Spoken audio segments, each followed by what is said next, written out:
tunaona katika mitandao ya kijamii ikinadiwa Muhajirina Day, Muhajirina Islamic Center Day. Je, matukio ndio yameishia sasa au kuna matukio yanaendelea au kuna matukio yalianza hapo nyuma? Matukio bado yanaendelea. Sisi tumeanza shughuli hizi wiki nzima. Ndio. Katika wiki hii, naam, katika wiki hii tulikuwa na matukio mbalimbali. Tulikwenda kuwatembelea watu hospitalini wagonjwa, lakini pia kuna baadhi ya maeneo ambayo taasisi za kidini tumeenda kufeka majani. Naam. Lakini pia ndani ya kilele chake jana tulikuwa na maonesho ya watoto ya kidini. Watoto wameonyesha uwezo mkubwa sana wa kuisoma dini yao.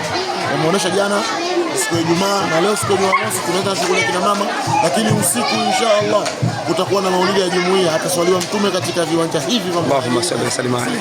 Kwa inshallah ambaye amechelewa hakuja mchana hakuja jana basi asichelewe tena usiku. Asante. Huyo ni Bwana Fedha, Muhajirina Islamic Center. Je, taasisi yenu inajihusisha na vitengo gani mlivyokuwa navyo kwenye taasisi yenu? Taasisi yetu ina vitengo mbalimbali. Miongoni mwa vitengo tulivyokuwa navyo, kwanza tuna daycare ambao mtu yote kama ana mwanae mdogo anahitaji kulelewa, basi tunayo shule ya kumlea mtoto huyo. Lakini jambo la pili, sisi tuna kitengo cha kina mama. Hao kina mama wanasoma dini yao, wanaujua Uislamu wao, hata kama wakiwa katika utu uzima waliokuwa nao watasoma dini na wataelewa.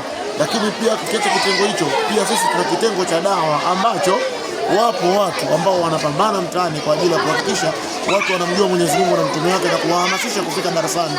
Lakini si hivyo tu, Muhajirina pia ina kitengo cha burudani. Sisi tunatoa burudani kwa namna ya kumswalia Mtume kwa sifa zake, kwa mashairi mazuri aliyopambwa. Ndio. Kwa tuna vitengo mbalimbali, lakini pia sisi hapa tuna vyombo. Tuna hizi vyombo, kama mtu ana shughuli yake anataka vyombo, sisi hapa tunavyo. Anaweza kubishiwa, tuna vitu kama hivi tofauti.